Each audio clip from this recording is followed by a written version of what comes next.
And from the high-profile meeting, we move on to the courtrooms. As usual, the courts dealt with a lot of high-profile cases during the week. But here's a recap of some of the major ones we tracked.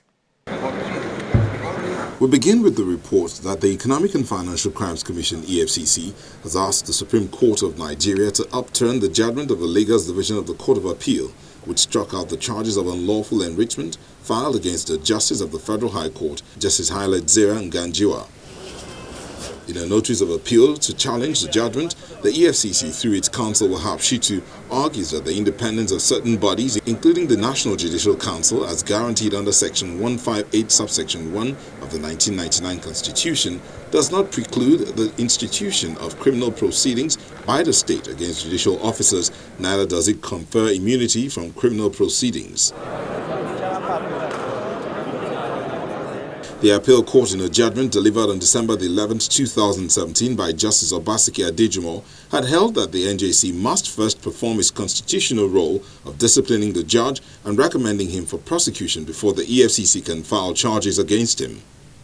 But the anti-graft agency is arguing its appeal before the Apex Court that the appeal court erred in law when it held that the NJC is a sole body empowered by the Constitution to determine allegations of misconduct against judicial officers, even on criminal allegations of bribery and corruption made against its officers. No date has been fixed for the hearing of the appeal. From the Supreme Court, we move to the Federal High Court, Abuja, where a former Attorney General of the Federation and Minister of Justice, Mr. Mohammed Adoke, is asking for the dismissal of a suit brought against him by the federal government for alleged criminal diversion of funds in the transaction involving Malabu oil.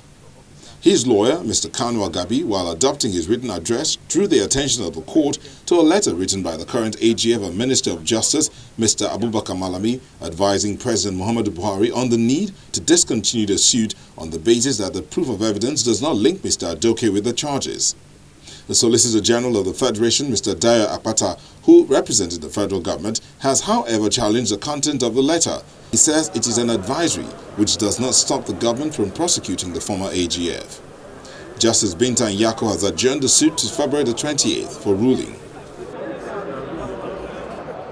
Still at the Federal High Court in Abuja, another judge of the court, Justice Okonabang, has ordered the former National Publicity Secretary of the People's Democratic Party, Mr. Metuh, to be in court on February 5 or be arrested and sent to jail. Justice Okonabang held that Mr. Metuh was absent from his trial without any lawful excuse, a development which he says was sufficient reason to revoke the defendant's bail.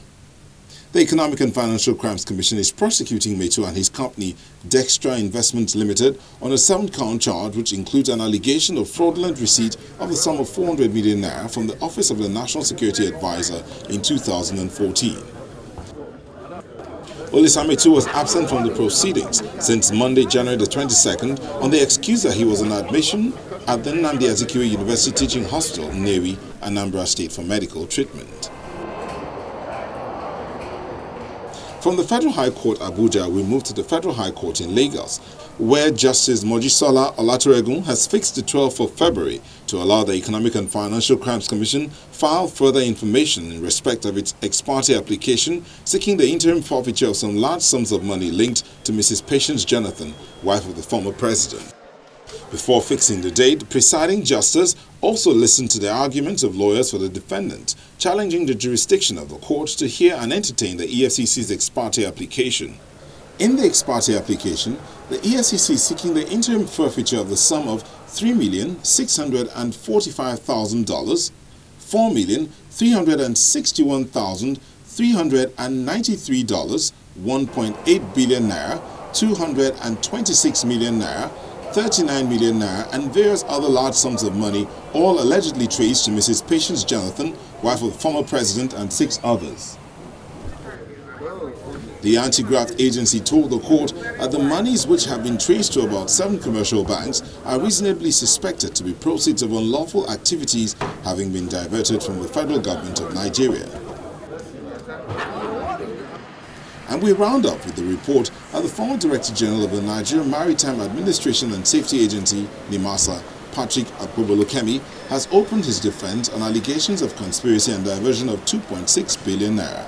At the Federal High Court, Lagos, Akpobulokemi testified in his own defense before Justice Ibrahim Buba, where he is standing trial alongside 5 others. The EFCC says the funds were approved by its former president Goodluck Jonathan for the implementation of a security project sometime in 2013, and Mr. Akpobulokemi, acting as the DG of the NIMASA at the time, constituted a committee to execute the project, during which funds allocated to it were subsequently diverted for personal use. In his evidence, Mr. Akpobulokemi told the court that the committee opened an account into which funds for the project were released. He maintained that he was neither a member of the committee nor a signatory to that account. He also testified that contrary to the allegations by the EFCC that the funds for the security project were diverted, the project was actually implemented with foreigners, even commending NIMASA.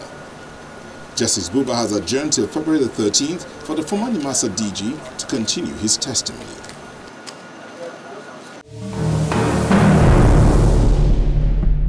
And with that, we come to the end of this week's episode of Law Weekly. Do feel free to send in your comments on any of our social media handles. You can also watch this episode of the program or past episodes on our YouTube channel.